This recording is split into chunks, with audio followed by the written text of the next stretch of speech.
Guys, आज मैं बात करूंगा इंडिया के रियल एस्टेट क्राइसिस के बारे में। कि आप देखेंगे कि जो रियल एस्टेट है, फ्लैट्स के दाम हैं, प्लॉट्स के दाम हैं, ज़मीनों के दाम हैं, वो बहुत ज़्यादा बढ़ रहे हैं। इसी के बारे में हम डिस्कस करेंगे।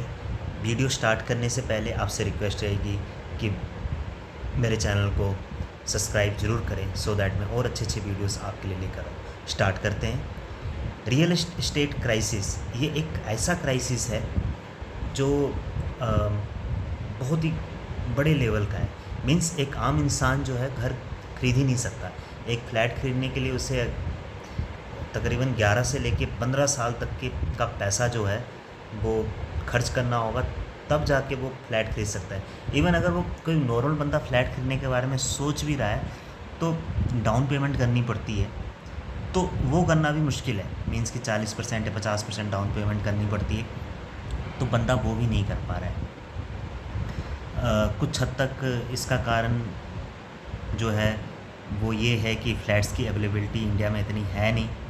और एक और चीज़ ये हो सकती है कि फ़्लैट्स हैं, लेकिन बिल्डर्स जो हैं फ़्लैट्स को बेचना नहीं चाहते, बिकॉज़ ऐसा कहा जा रहा है कि बहुत से फ़्लैट्स खाली हैं, बिकने के लिए रेडी हैं, बट वो फ़्लैट्स बिक नहीं पा रहे हैं बिकॉज़ ऑफ कि जो मतलब दाम उनने जो लगाया है वो मिल नहीं पा रहा है, ऐसा भी कहा जा रहा है। और तीसरा सबसे बड़ा रीज़न है कि कुछ हद तक मतलब जैसे कि आप देखेंगे फॉरेन की कंट्रीज़ में बड़ी बड़ी स्काई स्केपर्स होती है, 500 600 मीटर बिल्डिंग है। बट इंडिया में इसमें रिस्ट्रिक्शन है, आप बहुत बड़ी बिल्डिंगें नहीं बना सकते। सरकार ने इसमें काफ़ी हद तक रिस्ट्रिक्शन डाल रखी है। उसका एक रीज़न ये भी हो सकता है कि इंडिया ये कह रहा है कि भाई यहाँ पे भूकंप, मतलब इंडिया में भूकंप भी आते हैं तो वो संभाल नहीं पाएगा। बट ये आर्गूमेंट मुझे थोड़ा सा इतना वैलिड नहीं लगता, क्योंकि जापान को अगर आप देखोगे तो जापान में तो हद से ज़्यादा भूकंप आते हैं, तो वहाँ तो फिर भी क्या बोलते हैं कि बिल्डिंगें बन रही हैं, बड़ी बड़ी बिल्डिंगें बन रही हैं। तो इंडिया में क्यों नहीं बन सकती है? बन सकती है। उसके लिए पॉलिसी मेकिंग अच्छी होनी चाहिए। तीसरा, जैसे कि हम कहेंगे कि कोविड के बाद तो क्योंकि वर्क फ्रॉम होम चल रहा था, लोग अपने अपने घर चले गए थे, तो लोगों के पास खूब पैसा इकट्ठा हुआ।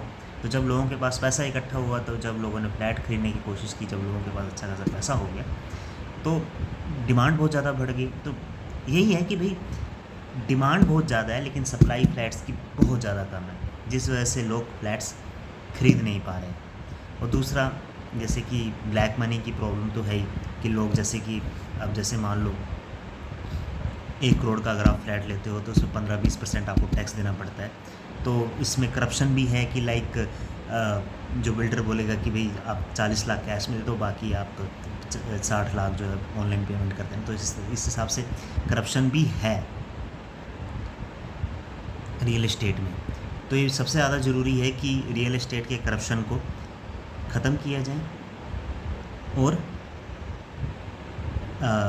इस तरह से प्लानिंग की जाए कि फ्लैट्स बनाए जाएँ, और उसे ऐसा बनाया जाए, किसी की भूकंप की बात कही जा रही है कि भूकंप आ जाएगा तो बिल्डिंग ढह जाएगी, बड़ी सी बिल्डिंग वो संभाल नहीं पाएगी, तो उस तरह के फ्लैट्स बनाए जा सकते हैं जो भूकंप को अच्छे से झेल सकें। तो ऐसे फ्लैट्स भी बनते हैं, ऐसा नहीं कि नहीं बन सकते हैं, ठीक है। और तीसरा, लाइक एक और चीज़ सामने आ रही है कि भाई कुछ एनआरआईज़ जो हैं वो भी फ्लैट्स खरीद रहे हैं, वो ज़्यादा से ज़्यादा दाम देने को तैयार हैं डॉलर्स में, और यहाँ पे फ्लैट्स खरीद रहे हैं। तो इस वजह से भी जो फ्लैट्स के दाम है वो इन्फ्लेटेड हो रहे हैं। तो सरकार को हर एक स्केल पे एक्शंस लेने होंगे, सो दैट कि एक आम इंसान भी, एक लोअर मिडिल क्लास का आदमी भी शहर पे में फ्लैट ले सके। और ये तभी मुमकिन है जब पॉलिसीज़ अच्छे से इम्प्लीमेंट की जाएँ, और रियल एस्टेट में जो करप्शन है उसे काफ़ी हद तक कम किया जा सके, तभी ये प्रॉब्लम रियल एस्टेट की रिज़ॉल्व हो सकती है। यही था मेरा वीडियो। और इस पे एक और चीज़ है कि बाकी कंट्रीज़ को देखा जाए, जैसे कि सिंगापुर जैसी कंट्रीज़ हैं, उनका जो हाउसिंग प्रोजेक्ट रहा है सरकार का, वो सबसे ज़्यादा अच्छा रहा है। One of the best housing means management, कि वहाँ पे आम से आम इंसान के पास भी आज हर एक इंसान के पास सिंगापुर में फ्लैट्स हैं। तो उससे भी सरकार सीख लेकर के वो सब पॉलिसीज़ इम्प्लीमेंट कर सकती है दूसरी कंट्री से सीख करके, सो दैट ये रियल इस्टेट का क्राइसिस है वो ख़त्म हो सके। यही था मेरा वीडियो आपको कैसा लगा तो आप ज़रूर वीडियो को लाइक, शेयर और सब्सक्राइब ज़रूर करें। Thank you.